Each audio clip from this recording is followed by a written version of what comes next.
Bienvenue à l'Église 180. Si vous êtes ici pour la première fois, sachez que ça nous fait plaisir de vous accueillir et qu'on espère vraiment que votre expérience parmi nous sera des plus agréables.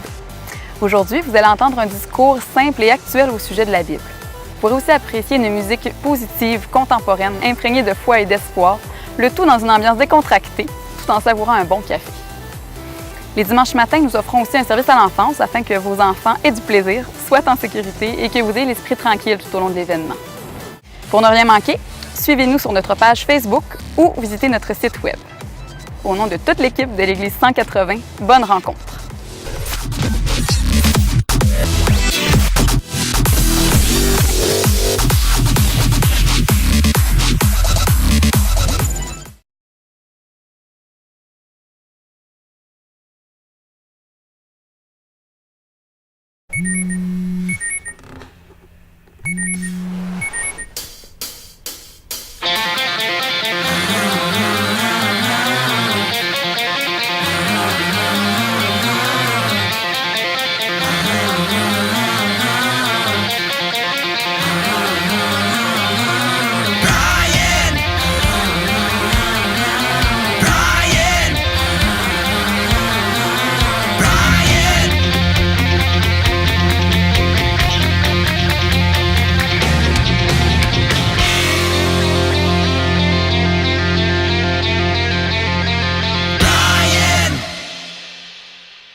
Je m'appelle David Chouinard, je suis pasteur de l'Église. Bienvenue si ça fait plusieurs fois, vous êtes avec nous, si ça fait quelques fois, si c'est votre première fois, on est content de vous accueillir. Comme vous avez vu, avec ce petit vidéo qui a tendance à nous réveiller, à nous primer le matin, je ne sais pas si vous avez cette bande-là quand vous vous réveillez, mais ça nous rappelle que peut-être les matins, des fois, ne sont pas toujours faciles, ne sont pas toujours évidents, que des fois, il y a des journées difficiles qui vous attendent, des semaines peut-être plus difficiles qui vous attendent.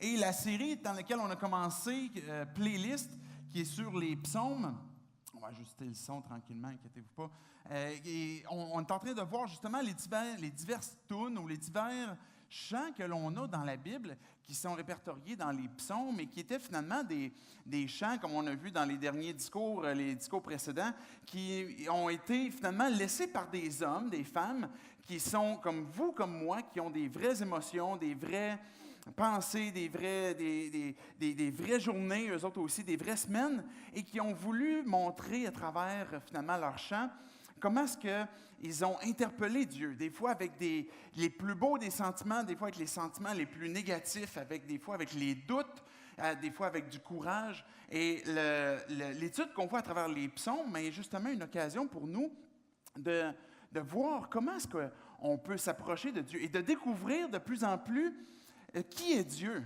Parce qu'on peut penser évidemment à réfléchir qui nous sommes et quelle est mon identité, etc.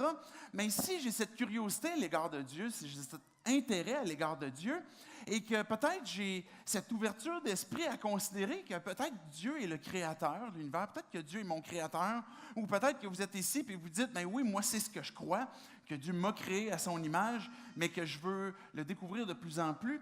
Mais pour découvrir qui nous sommes, découvrir l'image de Dieu en nous, pour qu'on puisse découvrir la création, ben on a besoin de commencer à ce que Dieu est. Qu'est-ce que Dieu est? Qui est-il? Pour qu'on puisse découvrir qui nous sommes. Et les psaumes, ben, ils sont justement, comme je disais tantôt, des cœurs humains qui se sont tournés vers Dieu, qu'on a encore ces textes-là aujourd'hui et qu'on peut découvrir comment est-ce que Dieu se révèle et qui il est pour nous. Est-ce qu'il y en a qui vont suivre la Coupe du Monde? Ça passe à 11h, vous allez peut-être être ici, vous allez peut-être quitter avant ou peut-être vous l'enregistrer. La Coupe du Monde, je ne sais pas si, comme je disais, vous la suivez. J'ai regardé récemment un petit vidéo qui faisait une espèce de compilation des fails de différents goalers qui peut-être étaient un peu trop sûrs d'eux-mêmes et puis qui ont pris des risques pour peut-être s'avancer un peu trop loin de leur but ou peut-être faire différents arrêts qui voulaient comme être un peu plus spectaculaires et qu'en faisant ces moves-là, se sont fait finalement compter un but dans cette période-là. Quand on regarde un match comme ça, si c'est notre équipe pour laquelle on prend, puis la Coupe du Monde est un des sports les plus suivis dans le monde actuellement, et les passions vont être soulevées de part et d'autre. À chaque fois, soit qu'il va y avoir un arrêt, qu'il va y avoir un bon coup, ou bien qu'un joueur va faker une blessure. si le goaler pour l'équipe on prend décide de faire un de ces moves qui conduit finalement à l'échec de leur équipe ou à faire un mauvais but, on va être déçu, on va être fâché, on va être frustré de ça. Mais imaginez le gars dans ces faits-là que je vous ai racontés, qui était tellement sûr de lui, qui prend ce risque-là et qui finalement se retrouve devant la foule qui est en train de le huer, son coach qui est en train de regarder, son équipe. Comment est-ce qu'il peut se sentir finalement cheap? Comment est-ce qu'il peut se sentir comme je viens de décevoir la terre entière avec ce que je viens de faire? Ce sentiment de déception, peut-être ce n'est pas à l'échelle de la Coupe du monde que vous l'avez déjà vécu, mais on a tous déjà vécu ça à un moment donné. Un jour ou un autre où on a dit une parole, ou est-ce qu'on a fait une action, ou est-ce qu'on a agi d'une telle façon et qu'on a déçu des gens autour de nous, qu'on a déçu des gens qu'on aime, des gens qu'on respecte, des gens qu'on honore. Ça m'est déjà arrivé à plusieurs reprises. Je me souviens une fois où j'étais adolescent, et puis on faisait un voyage avec quelques leaders de jeunesse qui nous accompagnaient. Et puis à un moment donné, le classique, quand il vient le coucher, les gars font des coups aux filles. Je ne sais pas si vous aviez déjà vécu ça, mais c'est le classique. Donc les gars s'en vont sur le côté des filles, puis on se met à faire des coups, puis on se met à pratiquement détruire où ce qu'ils habitaient. Et puis, pour se réaliser le lendemain qu'une fois qu'on s'est réveillé, on s'est dit « Oups, peut-être qu'on est allé un peu trop loin. » Une fois que les idées sont revenues claires.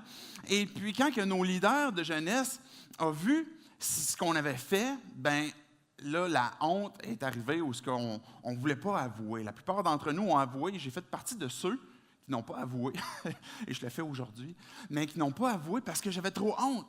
Parce que j'aimais mon leader de jeunesse, je l'estimais beaucoup, c'était une personne, puis il le savait, le pire. Je sais qu'il le savait, il m'avait regardé, puis il m'avait donné l'occasion de le dire, puis je ne l'ai pas dit.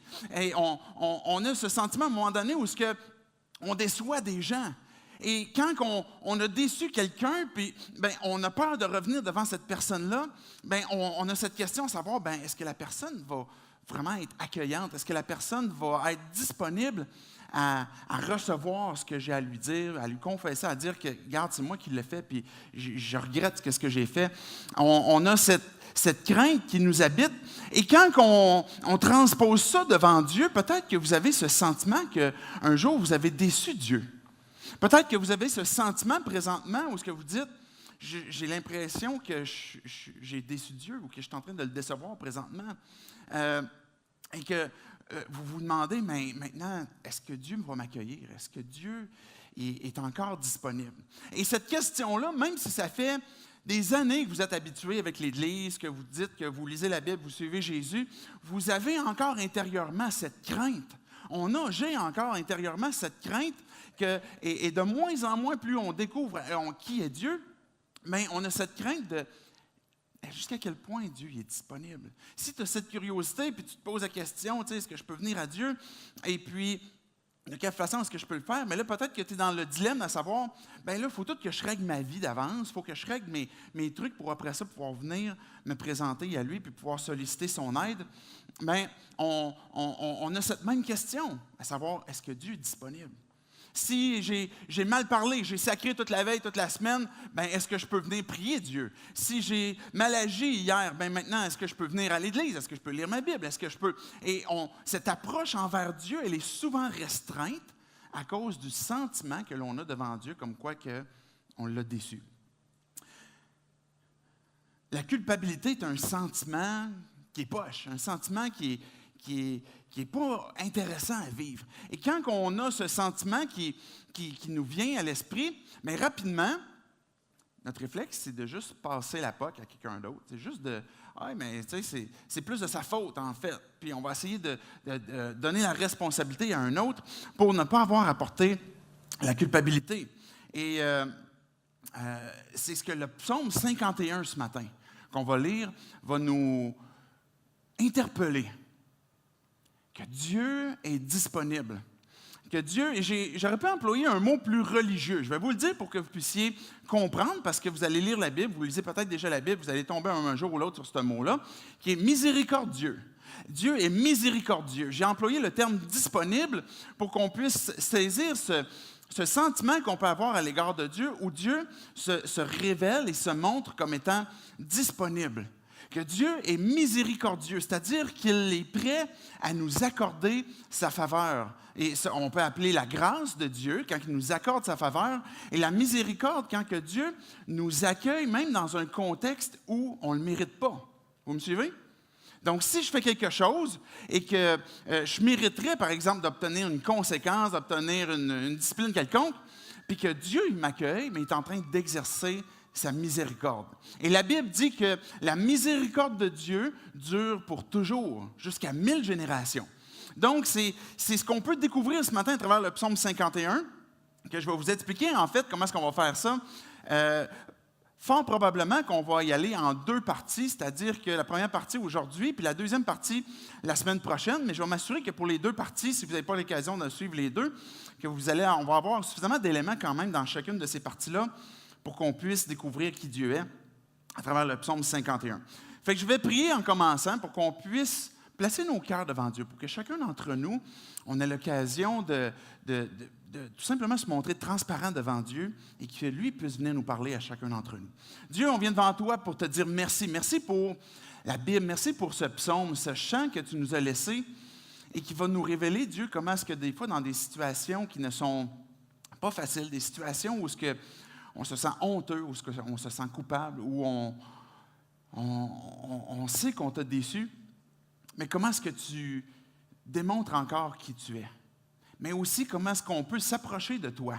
Que ce psaume puisse être pour chacun d'entre nous, Dieu, un encouragement, une exhortation à faire un pas plus loin de là où on est présentement. Ton esprit, Dieu, est en train de nous parler et est en train de nous conduire à qu'est-ce que tu t'attends de nos vies pour la prochaine action. Pas qu'est-ce que les hommes s'attendent de nous, pas qu'est-ce qu'une personne en autorité s'attendrait de nous, mais vraiment, Dieu, qu'est-ce que toi tu veux de nous? Viens nous parler ce matin. C'est dans ton nom, Jésus, compris. Amen. Amen. Donc, on va lire les 7 premiers versets. C'est un psaume qui a 21 versets. Et puis, on va lire les 7 premiers pour se placer dans le contexte de qu'est-ce qui a initié ce texte-là et découvrir aussi quelques éléments qui sont dans le texte lui-même. Donc, psaume 51, on va lire les versets 1 à 7 pour commencer. Au chef de chœur, psaume de David, lorsque le prophète Nathan vint chez lui après son adultère avec Bathsheba.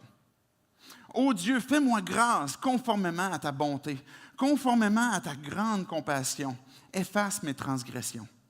Lave-moi complètement de ma faute et purifie-moi de mon péché, car je reconnais mes transgressions et mon péché est constamment devant moi.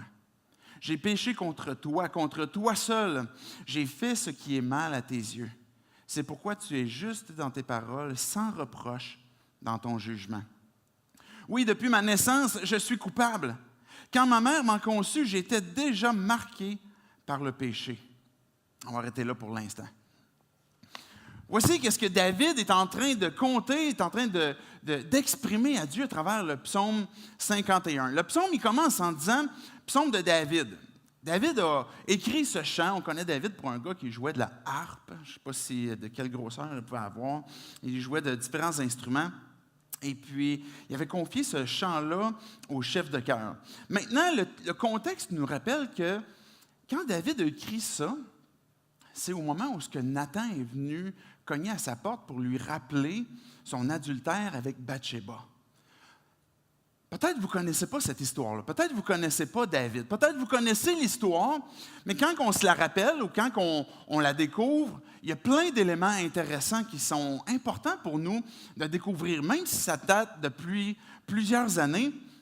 Dans cette histoire-là, il y a plusieurs éléments à retenir. Si vous ne connaissez pas trop David, c'était un petit frère. C'était le petit frère des grands frères. Il était 7 frères.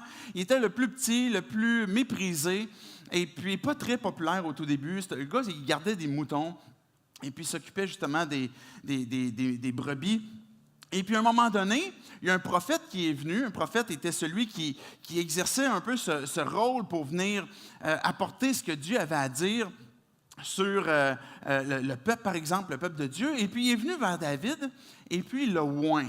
Bon, c'est des termes un peu particuliers. Quand on parle de oindre, et encore une pratique encore plus bizarre pour nous aujourd'hui, mais c'est cette idée de prendre l'huile, de verser sur la tête par onction d'huile, et ça symbolisait une consécration. Ça symbolisait une façon de dire, OK, David a été mis de côté pour un rôle particulier à cause de Dieu.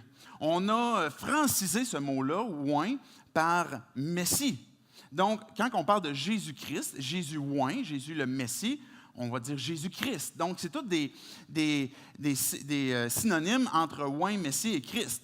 Donc, David a été choisi pour devenir le roi d'Israël. Mais il est encore tout petit à ce moment-là. Vous avez peut-être entendu parler de David et Goliath, qui est une expression qu'on connaît encore aujourd'hui. David a été à un moment donné sur le champ de bataille où personne ne voulait affronter ce défi qui avait été lancé par Goliath, qui était un géant. Et puis David il s'est rendu sur le terrain, sur le champ de bataille, puis avec son slingshot, a tué Goliath. C'est ce que la Bible nous révèle. Et encore aujourd'hui, on emploie l'expression, par exemple, entre une personne qui a un conflit avec une grande entreprise ou vice-versa, dans d'autres circonstances. Donc, David, on apprend à le connaître comme ça. Et à un moment donné, on voit qu'il devient un héros de guerre. De plus en plus en Israël, on voit que David gagne des guerres. Il s'en va justement avec le peuple et puis est en train de devenir une forme de mythe national où il est vraiment victorieux sur tout ce qu'il fait comme bataille. Et puis un jour, finalement, s'accomplit cette prophétie qui lui avait été dite, comme quoi qu'il devient roi. Donc, David a le vent dans le dos. Ça va bien pour lui, il est en ascension, tout va bien, il est en train de devenir le plus populaire. Encore aujourd'hui, on parle de David, même Israël porte l'étoile de David. Encore aujourd'hui, David est un homme très connu ou reconnu, du moins par les Hébreux, par les Juifs. Et puis, le Nouveau Testament, si vous l'avez déjà lu, vous allez voir que même Jésus, on fait souvent référence à lui comme étant fils de David. Donc, David est une référence dans la Bible, est une référence dans l'histoire, une référence même encore aujourd'hui. Et David, on l'attribue comme étant le père de Jésus parce que c'est accompli cette prophétie qu'à cause de David et sa descendance, donc sa famille, il va y avoir le Messie qui va venir, celui qui est oint par Dieu, donc Jésus-Christ, et que Jésus est né, descendant de David, pour être roi. Pas pour être roi sur terre, mais être roi dans ce qu'on appelle le royaume de Dieu, finalement, qui est dans l'Église, qui est dans nos cœurs, qui est sur son peuple.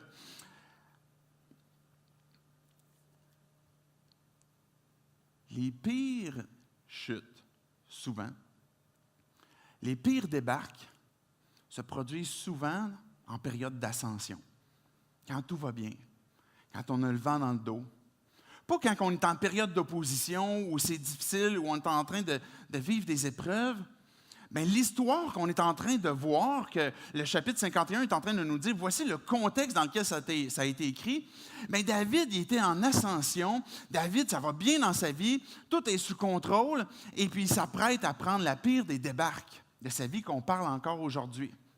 Pendant que les rois sont partis en guerre, David est resté chez lui. Dans un temps d'insomnie, il est allé sur le toit, puis il a vu Bathsheba, une belle femme. Il est en train de prendre son bain. Je ne sais pas pourquoi il mettait les bains sur les toits, mais en tout cas, c'est une autre affaire. C'était peut-être pas au Québec, évidemment, là, avec l'hiver. Mais David, il voit Bathsheba, c'est comme, wow, elle est vraiment hot, là, elle est vraiment cool. Et puis là, il prend ses serviteurs, puis là, c'est comme, hey, renseignez-vous, les gars, je veux savoir c'est qui cette fille-là. David, il y a déjà une femme, là, puis en fait, pour être très honnête, il y en a même plus qu'une. Il y en a plusieurs femmes déjà. Là. David, pour lui, ce n'est pas un problème. Là. Mais là, il voit Bathsheba, puis il va abuser de son pouvoir pour faire amener Bathsheba dans son palais et coucher avec elle. Et là, Bathsheba retourne chez elle et puis finalement découvre, quelque temps après, qu'elle est enceinte. Elle est enceinte de David. Et là, le problème, David commence à faire des palpitations. Qu'est-ce qui va se passer? Ça va être évident. Il n'y a plus d'hommes, là, il n'y a plus de gars là, à part des vieillards. Là, il n'y a plus de gars en ville, ils sont partis en guerre. Il y a juste moi. Qui c'est qui peut mettre enceinte une femme? T'sais? Fait que c'était juste lui. Fait que ça allait être évident. Donc, ce qu'il fait, c'est que là, il va appeler Uri, qui est le mari de Bathsheba. Il a fait venir de la guerre, puis il fait venir dans son palais, puis il va dire, « Hey, Uri, tu sais, vraiment, là, tu le mérites bien, c'est tough, qu'est-ce que vous vivez. Donc, tu sais, va coucher chez vous, puis profite de ta femme, tu sais, profite de la soirée, prendre un break. Uri va dire, non, voyons donc, je ne peux pas faire ça. Mes compatriotes, mes gars sont sur le champ de bataille, sont en train de camper dans des tentes, ils se font battre de toutes sortes de façons, ils livrent des durs combats. Je ne vais pas aller coucher chez nous. Et Uri va coucher à l'extérieur de sa maison, au vu de tout le monde. Là, David, il dit, ça ne marche pas, là. Il faut que je réussisse à contrôler ça un peu plus, je vais perdre la face. Donc, il fait ramener Uri le lendemain, puis là, il offre un festin et il le fait boire. C'est drôle, hein? Déjà à l'époque, on savait que faire boire quelqu'un, ça pouvait le faire déraper. Et il essaie de faire déraper Uri. Et Uri, qui a profité du festin certainement, retourne quand même à sa maison et couche à la porte et ne va pas vers sa femme. Là, David, il est fait. Il renvoie Uri, mais avec une lettre que lui a écrite, qui était au général d'armée, Joab, puis il dit, maintenant, envoie Uri au plus fort du combat pour être sûr qu'il meurt. Point. Il donne la lettre à Uri, il s'en va, et qu'est-ce qui arrive? Uri meurt sur le champ de bataille.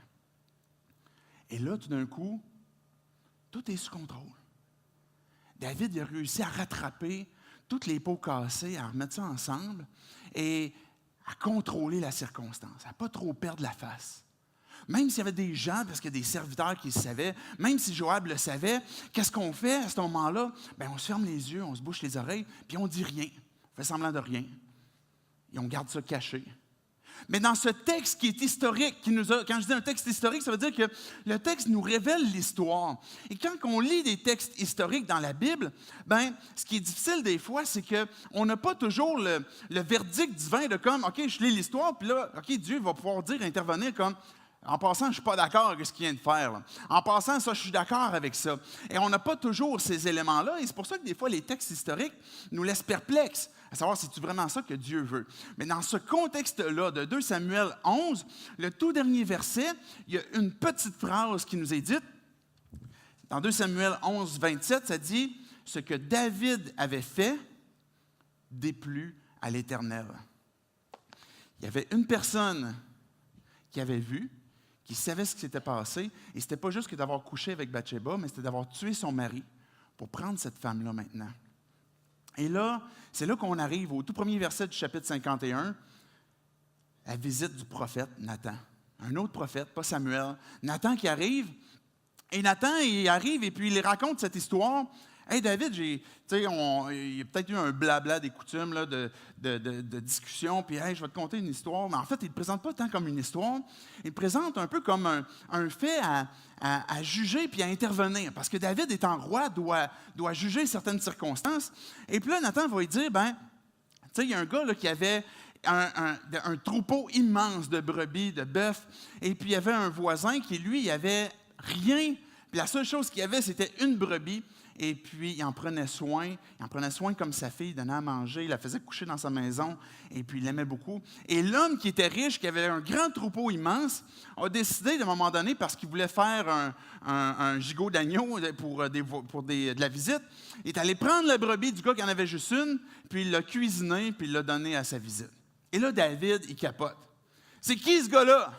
Sa colère s'enflamme, puis c'est comme, non, là, c'est pas vrai, ça, c'est pas correct. Ce gars-là, là, il doit mourir à cause de ce qu'il a fait. Il doit restituer, il doit redonner ce qu'il a pris. Et là, il est en train de prodiguer son jugement. Et Nathan lui dit, David, ce gars-là, c'est toi. Quoi? Ce que tu as fait, c'est mal. Et là, Nathan va rappeler des choses que Dieu avait données à David. Hey, David, voici ce que Dieu a dit sur toi. Te souviens-tu comment est-ce qu'il t'a donné la victoire sur les champs de bataille? Te souviens-tu comment est-ce qu'il t'a amené pour devenir roi? Te souviens-tu comment est-ce qu'il a éliminé les ennemis qui en voulaient à ta vie? Te souviens-tu de toutes les bontés qu'il t'a données? Et si ça n'avait pas été assez, je t'aurais même donné encore plus. Te souviens-tu de la grâce de Dieu dans ta vie? Te souviens-tu qu'est-ce que Dieu a fait pour toi? Et là, Nathan va poser une question à David, qu'on voit dans 2 Samuel 12, 9. Et c'est une question qu'on peut se poser pour nous un matin.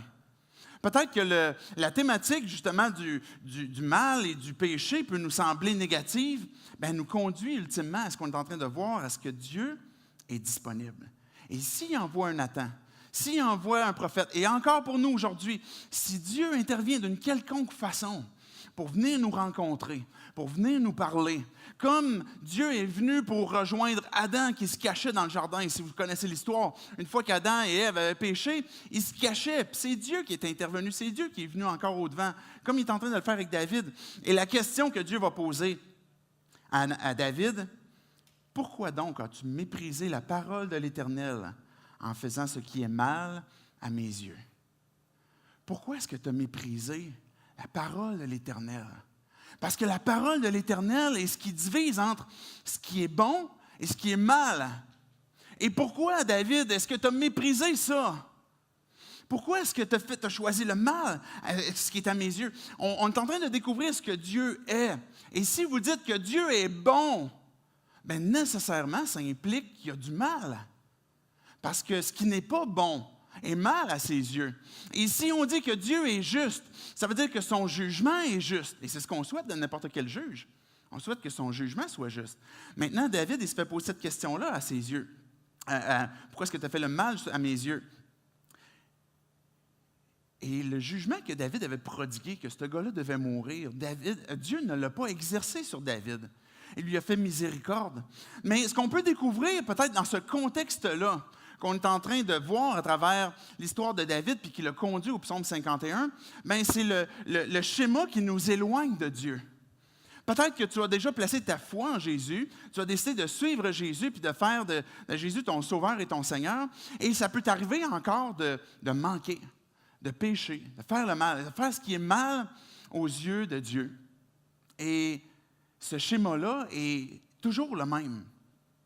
Et je l'ai apporté pour que vous puissiez voir, puis qui va refléter aussi le schéma qui a éloigné David de Dieu. Il arrive une circonstance, c'est la première des choses. C'est la full slide si vous la cherchez, voilà. Il arrive une circonstance, ensuite une réflexion, ensuite la convoitise et l'action. Je vais vous expliquer brièvement ce que c'est.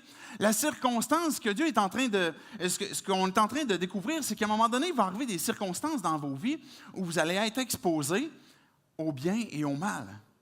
Vous allez être exposé à faire un choix, à faire ce qui est bon ou faire ce qui est mal. Et cette circonstance-là n'est pas... comme par exemple, David, il est sur le toit, il voit Bathsheba, bien là, il est exposé à la circonstance. Et ce qui va le conduire à la deuxième étape, la réflexion, et c'est là que c'est important, c'est maintenant, qu'est-ce qui se passe dans nos pensées? Qu'est-ce qu'on cogite?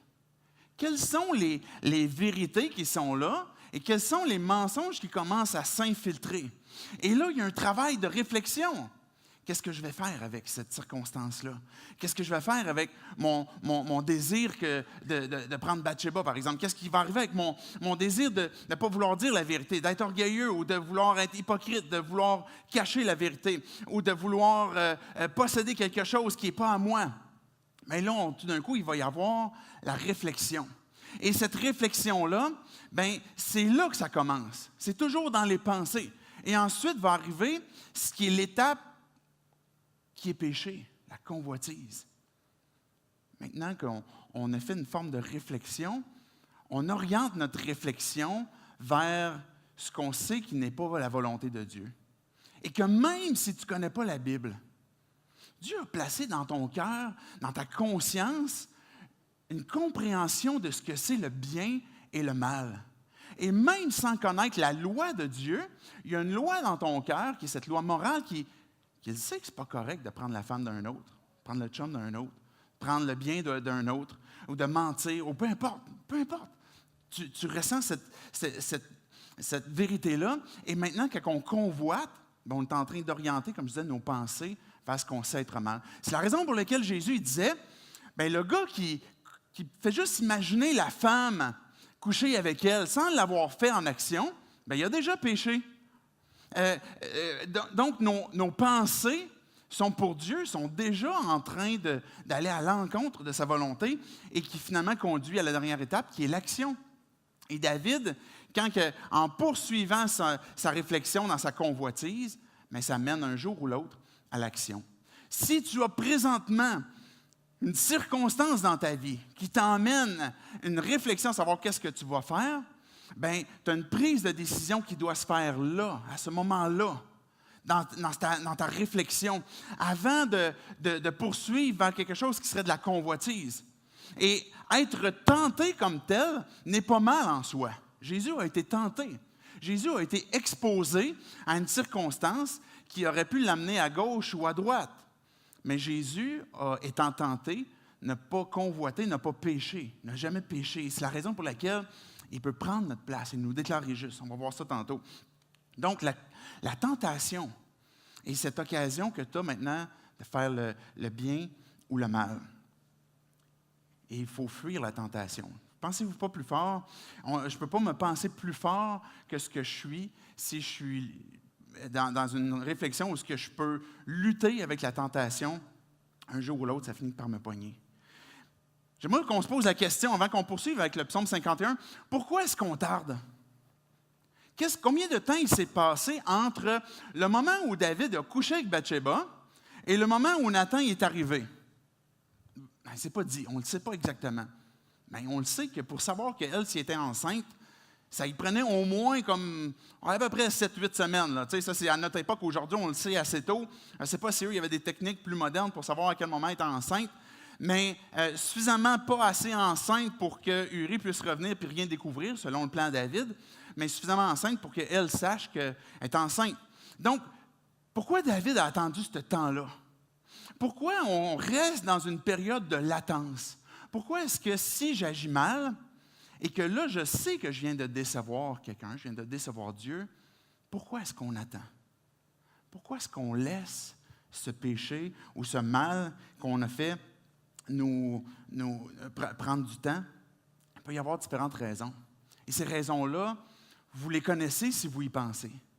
Peut-être que c'est parce que, et ça paraît grossier, ça paraît évident, mais des fois, tout simplement parce qu'on aime notre péché. Des fois, on reste dans ce qu'on fait de mal parce qu'on aime ce qu'on fait. Et si le péché est aussi populaire, bien, c'est parce qu'il crée une certaine jouissance. Il crée un certain plaisir, une certaine satisfaction. Il va résoudre une certaine, peut-être, frustration ou attente, des fois, qu'on ne veut pas faire si on veut faire confiance à Dieu. Bien, on va choisir cette façon-là et on va laisser ça. Peut-être que le fait de résoudre peut-être ce que j'ai décidé de faire de mal, ce que j'appelle péché, bien, peut-être que si je ne le fais plus, ça va laisser un trou dans ma vie. Mais qu'est-ce que je vais faire après si je ne fais plus ça? Je ne saurais plus quoi faire de mes mains, je ne saurais plus quoi faire de mes pensées. Quand il va arriver tel moment, telle circonstance dans la journée où je suis habitué de faire ce que Dieu ne veut pas que je fasse, bien, qu'est-ce que je vais faire rendu là? Et peut-être ça peut être la peur de ne pas savoir comment est-ce qu'on va remplir ce temps-là, la peur des conséquences, la peur de décevoir. On ne veut pas dire parce qu'on ne veut pas décevoir et on demeure dans cette période-là. Et si dans cette période-là, comme ce que David a fait puis que ce qu'on fait chacun d'entre nous un jour ou l'autre, de vouloir réparer les pots cassés, puis garder la face, mais ce qui se produit dans nos cœurs, c'est de la destruction. Ça fait mal. Et Dieu nous rappelle, je suis disponible. Je suis encore prêt à t'accueillir. Ma main est tendue vers toi. Mon cœur est ouvert vers toi.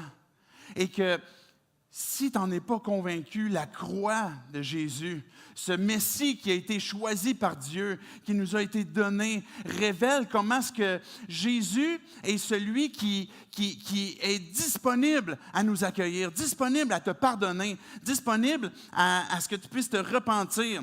Et vous savez, même par rapport à David qui avait mal agi, le Nouveau Testament, même la généalogie de Jésus, on va parler de Jésus comme étant le fils de David. Puis là, il va dire, je vais le citer, et David, tu sais, c'est le gars qui a engendré Salomon, la femme de Uri.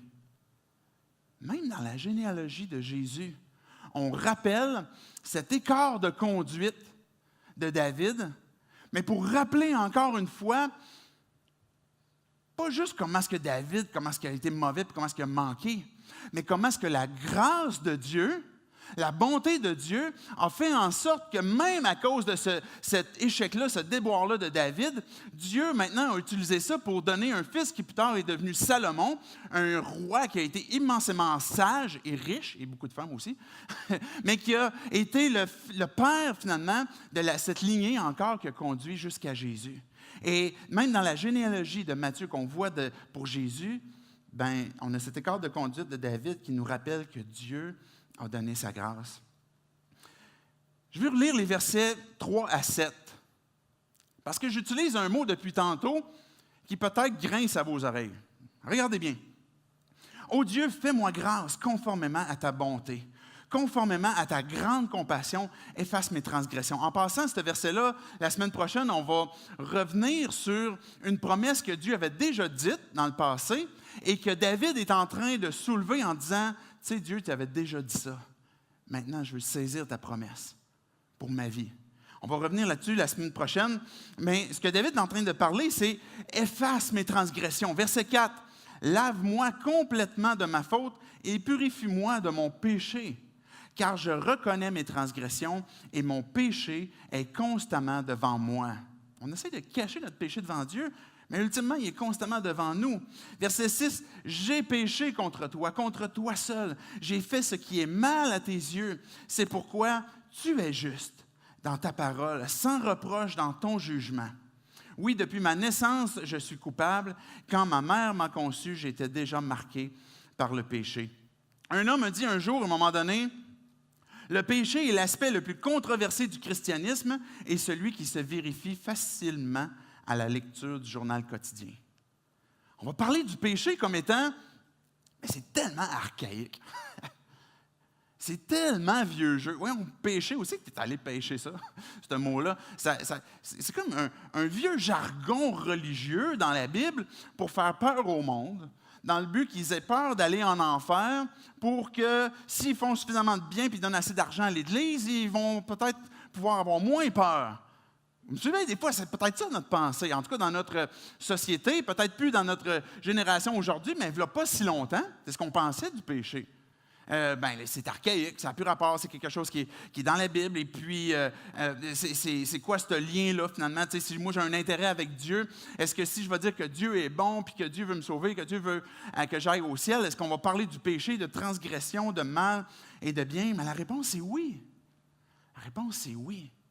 Parce que Dieu est juste. Parce que Dieu est bon. Et si Dieu est juste, son jugement est parfait. Et comme je le disais tantôt, c'est ce qu'on désire, c'est ce qu'on veut d'un Dieu qui est juste et qui a un jugement juste. Dans la Bible, Dieu nous révèle sa loi. Par exemple, dans le Jardin d'Éden, dans cette histoire que l'on a, au tout début de la Bible, Dieu avait placé l'arbre de la connaissance du bien et du mal. Pourquoi? Parce que Dieu aime donner des restrictions. C'est comme, hey, regarde, tout est beau, là, mais ça, là, je veux m'assurer de quelque part vous taper ses doigts. C'est pas ça. En offrant cet arbre de connaissance du bien et du mal, Dieu est en train de démontrer son désir de même créer la liberté, de créer le choix de l'humanité, de dire, Dieu, je vais t'adorer et je vais choisir le bien plutôt que de faire ce que tu ne veux pas que je fasse. Et là, en faisant le choix, je suis en train de démontrer à Dieu mon amour, mon adoration, mon obéissance. Et si je n'ai pas le choix, ça ressemble à quoi finalement notre relation avec Dieu si on n'a pas le choix? Mais Dieu nous a donné ce choix-là. Mais plus tard, après ça, est arrivé, quelque temps après, ce qu'on appelle la chute, où ce que le péché est entré dans le monde, et puis finalement, la rébellion et l'image que Dieu avait placée en nous pour être en relation avec lui, est maintenant altérée, est maintenant ternie par le péché, à cause de nos mauvais désirs, à cause des choses que l'on a dans nos cœurs, dans nos pensées, puis que finalement, on va distorsionner le beau et le bon que Dieu a créé pour comme dire, regarde, je vais arranger ça à ma sauce, puis je vais devenir indépendant de toi, Dieu, parce que je veux vivre ma vie sans toi. Mais plus tard est arrivé Moïse, puis vous avez peut-être déjà entendu parler de la loi de Moïse, mais avec ces 600 quelques lois que Moïse a apportées, qui avaient été données par Dieu, Dieu a révélé sa loi Dieu a révélé comment est-ce qu'elle était bonne, révélant finalement qui il est. Et la loi de Christ, même dans le Nouveau Testament, on parle de la loi de Christ, qui est toute cette loi que Dieu a démontrée, qu'il a révélée, s'accomplit dans une seule. Aime. Aime ton Dieu. Aime ton prochain. Mais cette loi du roi pour son royaume, pour son Église, est quand même une attente que Dieu a. Et Dieu nous a révélé sa loi qui est parfaite, qui révèle qui il est. Imaginez que vous décidez de créer un sport. On décide de créer comme un nouveau sport national, et puis on se reporte de quelques années passées, et puis là, on se trouve une branche à terre qui fait comme une espèce de loupe, puis on joue avec des pommes de route l'hiver, puis on se fait des buts, puis là, on va comme se faire 2 équipes, et puis le but, c'est de scorer dans le but de l'autre. Et là, il est en train de naître le hockey. Mais quand on discute d'un sport, que ce soit la Coupe du monde ou du hockey, mais ce qui fait du sens que ce sport-là est bien à regarder puis qu'on est capable de voir comment est-ce que les équipes vont se démarquer, c'est parce qu'il y a des règles. Vous me suivez? Enlever les règles du sport, ça ne marche plus. Et si un joueur enfreint une des règles, il va y avoir finalement une infraction.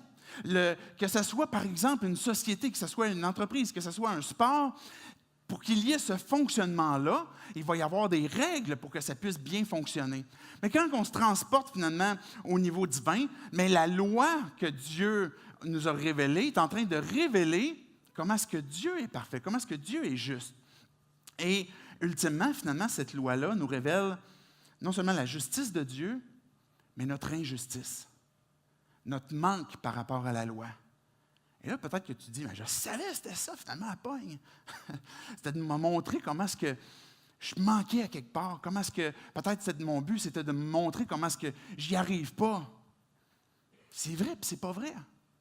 Parce que si la loi révèle la justice de Dieu et révèle notre injustice, et rapidement, là, pour parler du péché, il faut comprendre que le péché n'est pas un concept mystérieux ou psychologique, mais qui est un concept réel, spirituel. C'est un concept qui est universel aussi. Si vous allez juste comme 2 chapitres plus loin dans les psaumes, psaume 53, vous allez pouvoir voir que Dieu va dire, je regarde sur la terre, là, je promène mes yeux, puis je cherche un homme qui est juste puis qui n'a jamais péché, et j'en trouve aucun. Ce texte-là est recité dans Romains 3, et qui va dire finalement, mais il n'y en a pas un seul qui fait le bien. Tous sont pécheurs, tous sont pervertis. On est tous dans ce même bateau, que le péché est universel et qui nous a tous touchés, mais aussi qui est personnel, qui est individuel, où ce que chacun d'entre nous, on est capable de réfléchir pour nos propres vies, comme je disais tantôt en introduction, qu'on a déçu. On a déçu Dieu. On a manqué, ou est-ce qu'à un moment donné, on a trompé, ou est-ce qu'on a été hypocrite, ou est-ce qu'on a été orgueilleux, ou est-ce qu'on a volé, ou est-ce qu'on a menti. Et quand on réalise que j'ai mal agi, là, même si c'est contre cette loi qui est dans mon cœur, cette loi morale, je suis en train de démontrer la justice de Dieu et mon injustice. Et que David va dire, on peut remettre peut-être le verset 7, « Oui, depuis ma naissance, je suis coupable. » Quand ma mère m'a conçu, j'étais déjà marqué par le péché.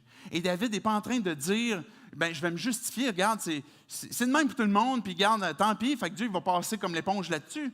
Mais il est en train de dire, OK, je reconnais que c'est dans ma nature que j'ai mal agi contre Dieu et que j'ai besoin de son pardon, que j'ai mal agi contre lui. Et que maintenant, si le péché révèle la justice de Dieu puis mon injustice, où ça nous conduit? Réaliser et reconnaître notre besoin de Dieu. Que si tu es un enfant de Dieu, si tu es devenu son enfant un jour, ce n'est pas à cause de ta performance. Ce n'est pas à cause de comment est-ce que tu as bien réussi. Si tu sers Dieu aujourd'hui, ce n'est pas à cause de comment est-ce que tu es devenu une belle et bonne personne dans l'Église. Parce que Dieu t'a fait grâce. Parce que Dieu est intervenu en ta faveur et qu'il a voulu te pardonner. Et que tu lui as abandonné ta vie, que si tu n'es pas un enfant de Dieu aujourd'hui parce que tu n'as pas placé ta confiance en Dieu, Jésus n'est pas ton sauveur, tu as cet intérêt, cette curiosité, c'est cette même interpellation que Dieu te fait, que tu as besoin de moi, que Dieu nous dit. Tu as besoin que j'intervienne dans ta vie. C'est la raison pour laquelle je t'ai donné la loi. Pas juste pour que tu comprennes comment je suis juste, pas juste pour que tu comprennes comment tu es injuste, mais pour que tu comprennes ton besoin d'un sauveur, sinon tu es faite. Est-ce que vous me suivez? Si vous êtes un enfant de Dieu, vous avez encore besoin d'un sauveur aujourd'hui. Vous avez encore besoin de vous prêcher l'Évangile de Dieu, c'est par ta grâce que je vais avancer, parce que je place ma confiance en toi. Et de confesser, de simplement dire, on va voir ces éléments-là de la confession la semaine prochaine du psaume 51. Vous pouvez déjà lire et puis profiter de ce que le texte va vous dire. Mais le but que Dieu nous a révélé ça, c'est pour nous montrer comment est-ce qu'il est disponible. Viens et fais-moi confiance. La croix révèle la disponibilité de Dieu. Père, pardonne-leur parce qu'ils ne savent pas ce qu'ils font. Souvenez-vous que c'était une des paroles que Jésus a dites. Pardonne-leur. C'est le cœur que Dieu a pour toi, où il voit ta détresse, où il voit comment est-ce que tu as manqué, comment est-ce que tu as été injuste, c'est vrai. Et que si sa parole est parfaite et son jugement est parfait, mais il est en train de dire, viens à Jésus. Parce que ceux qui sont en Jésus-Christ, il n'y a aucune condamnation pour eux. Je vais terminer avec un dernier texte. Je vais inviter les musiciens à s'avancer. De Galates 3, les versets 24 à 26. Si vous cherchez un texte de lecture, peut-être pendant l'été, Galates peut être très intéressant. Vous pouvez prendre le temps de le méditer tranquillement. Il y a beaucoup d'éléments là-dedans. Mais vous allez pouvoir découvrir la liberté. La liberté qui est en Jésus-Christ. La liberté que de ne pas appartenir à une loi rigide qui nous condamne, mais qui finalement nous emmène à vivre notre foi plutôt en Jésus-Christ avec une liberté que Dieu veut que l'on ait, parce qu'il a été disponible pour nous et qu'il l'est encore. Galates 3, versets 24 à 26.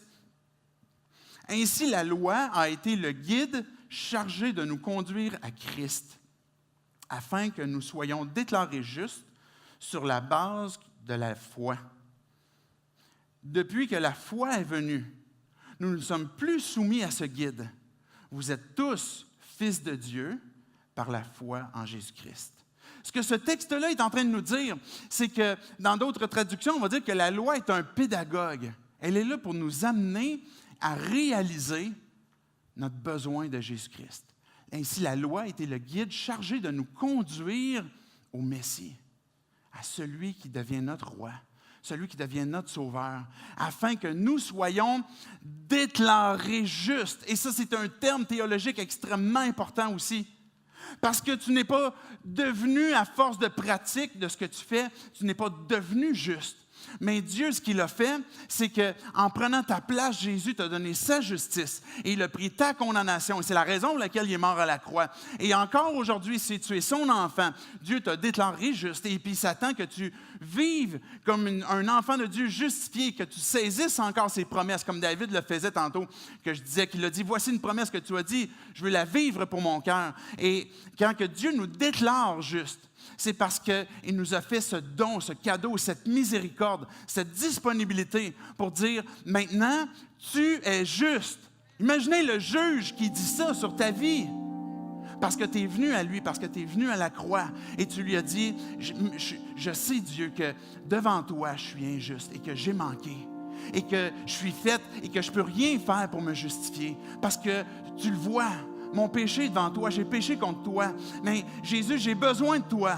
Et sauve-moi de mon péché. Et quand que Dieu te déclare juste, rien ne peut renverser ça. Rien ne peut renverser ça. Et c'est la raison pour laquelle que si tu es un enfant de Dieu, que tu peux revenir à Dieu et dire, Dieu, je veux vivre comme tu veux que je vive et j'ai encore besoin de toi aujourd'hui. Que si tu n'as jamais placé ta foi en lui, tu peux ce matin, aujourd'hui, et pas endurcir justement ton cœur, tes oreilles à sa voix qui dit, approche-toi de lui, entre dans son repos. La loi révèle le péché révèle notre condamnation, mais notre condamnation nous révèle notre besoin d'un rédempteur, d'un sauveur. Et c'est à cause de la foi, la confiance, pas à cause de la loi, à cause de la foi en Jésus-Christ. Je voudrais qu'on puisse fermer nos yeux, baisser nos têtes. Prendre juste quelques secondes de silence pour écouter Dieu.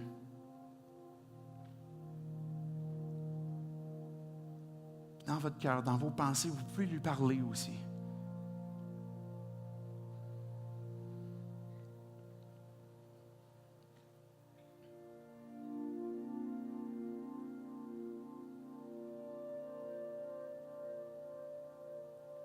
On t'adore, Dieu, parce que tu es ce Dieu de miséricorde. Jamais ta nature de ce que tu es va se défaire ou s'altérer. Tu es un Dieu qui est miséricordieux. Tu es disponible. Et Père, tu nous as donné ton Fils. Et Jésus, tu as donné ta vie pour nous montrer comment est-ce que tu es disponible. C'est toi qui es venu vers nous, Dieu.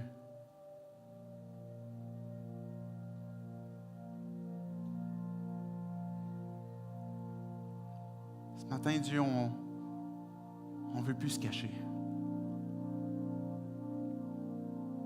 On vient devant toi, avec nos cœurs pour te dire qu'on a péché contre toi. Que si Dieu, j'ai jamais placé ma foi en toi, ma confiance en toi, ce matin, je veux tout simplement te dire que je comprends, sans tout te connaître, Dieu, que tu es juste. Puis Dieu, je n'ai pas besoin de chercher longtemps dans ma vie pour voir que j'ai fait ce qui est mal à tes yeux. Que je ne pourrai jamais rattraper tout ce mal j'ai fait. Je ne pourrai jamais me justifier devant toi comme une personne habile de ces mots pourrait se défendre. Tu as vu. Et Dieu, je te demande pardon. Ce cadeau de vie, de justice que tu m'offres, Jésus, ce matin, je veux le prendre. Te donner ma condamnation. Fais de moi ton enfant. Jésus, c'est toi que je veux suivre. Pas suivre des lois strictes. Continuellement me révèle mon manque. Et je veux suivre cette confiance que j'ai en toi. Je veux te suivre avec confiance, avec foi. Et t'obéir. Et ce que tu m'interpelles, Dieu, dans mon cœur ce matin, là où j'ai à réparer, je veux m'engager, Dieu, à confesser, à le dire et à réparer. Pas pour gagner ta faveur, pas pour gagner mon ciel, mais parce que je veux que ma foi soit vraie, authentique, honnête. Que si, Dieu, on est tes enfants ce matin, nous aussi, Dieu, on veut s'approcher devant toi. Encore une fois, saisir ta grâce. Encore une fois, Dieu, se montrer transparent devant toi. Parce que tu es disponible, parce que tu nous accueilles. Tu nous dis, approchez-vous du trône avec assurance pour être secourus dans vos besoins. Et c'est ce qu'on fait ce matin. Dieu, on t'adore parce que tu es miséricordieux, parce que tu es juste, parce que tu es saint, parce que tu es bon. Et on veut que nos vies ressemblent à qui tu es et transforme nos vies. Rends-nous de plus en plus semblables à toi. Pour ta gloire, Dieu. C'est en ton nom, Jésus, compris. Amen.